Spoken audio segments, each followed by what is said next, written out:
النهارده أثناء ما احنا شغالين في قطعة من قطع المدن الجديدة، قررنا إن احنا نخش قطعة من القطع المجاورة، قطعة عشوائية. هنبص على بند المباني ونشوف الأخطاء اللي الناس وقعت فيها ونحاول نوضحها للسادة المتابعين، سواء مهندس بينفذ شغل أو مالك يخلي باله لو هو جايب صنايعي ويشغله في بند المباني. تمام. أول حاجة، ودي يعني بالنسبة لي أنا أهم حاجة في بند المباني، الثلاث مداميك اللي تحت. الثلاث مداميك اللي تحت دول بيمنعوا الرطوبه بعدين بعد التشطيب، ويمنعوا عندنا مشاكل كتيره جدا. تاني حاجه الكنات، طبعا بناخد 3 أو 4 كنات في الجنب من اليمين و3 أو 4 كنات في الجنب من الشمال. تمام. الكنات بناخدها بمسدس طلقات، وكانت مباني. كانت المباني بتبقى كنه محمله، بنجيب كنه محترمه، ما بنجيبش الكنه الخفيفه او الشعبيه اللي موجوده في السوق. تالت حاجه موجوده معانا ان احنا برضو بناخد زي المدماك المصمت ده، بس بناخده كل 3 أو 4 مداميك طوب احمر.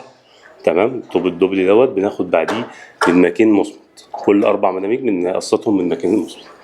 ورابع حاجه معانا ان احنا بنعمل حوالين الفتحه بتاعه الشباك بنعملها مصمت. هو هنا مطعم بالمصمت لكن مش عاملها كلها مصمت، لازم بنعملها مصمت علشان الحلوق بعد كده بتاعت الشبابيك او الالوميتال لما بيجي يركب ما يبقاش الفتحه بتاعتنا ضعيفه وتتكسر ونضطر ان احنا نضرمها. خامس حاجه موجوده معانا ان احنا بنعمل حبسه من فوق بطوبه مصمت، وطبعا هي هنا مش معموله، وبنشحط الجنب بخوابير خشب.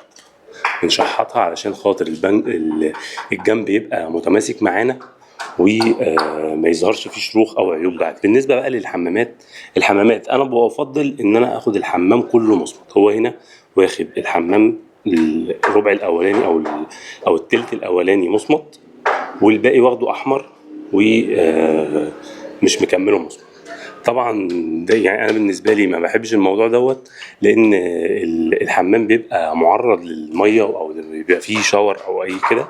تمام. ممكن نستثنى ونعملها في المطبخ، ولكن في الحمام بيبقى صعب جدا. تمام. ده بالنسبه للفتحات اللي احنا بنتكلم عليها ان هي تتعمل لها طوب مصمت على الدوائر. طبعا هو عامل هنا الجنبين مصمت ومن فوق مصمت وتحت مش عامله مصمت، فطبعا احنا بنعمل الاربعه ما بنعملش الثلاثه بس. تمام. بالنسبه بقى العتاب طبعا يفضل ان هي بتتصب في الموقع، ما بنجيبهاش جاهزه، لان الجاهزه بتبقى مش واخده حقها في الخرسانه، وبتبقى كمان مش واخده حقها في الحديد. تمام. وبالنسبه برضو للعتاب الكبيره زي العتاب ديت لازم تتصب في الموقع على ابوها، يعني بنعمل لها زي شده خشبيه صغيره كده وبنصبها زي ما هي كده، وبعد كده بنكمل المباني بتاعتنا من فوق بعد ما بتتصب. وما بنفكش الشده الخشبيه اللي عملناها لها غير لما بتنشف تمام. تمام.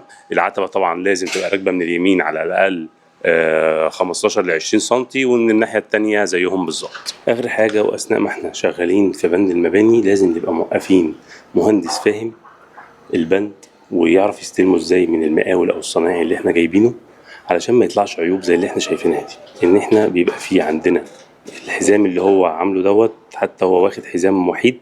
تمام. وبرضه مش عامله صح، عمله هنا مظبوط ونسيه هنا وراح عامله فوق. فدوت لازم يبقى معانا مهندس محترم فاهم شغله، فاهم البند بيبتدي ازاي، وفاهم البند بينتهي ازاي، وازاي يستلم من الصناعية، وبكده نبقى خلصنا بند المباني.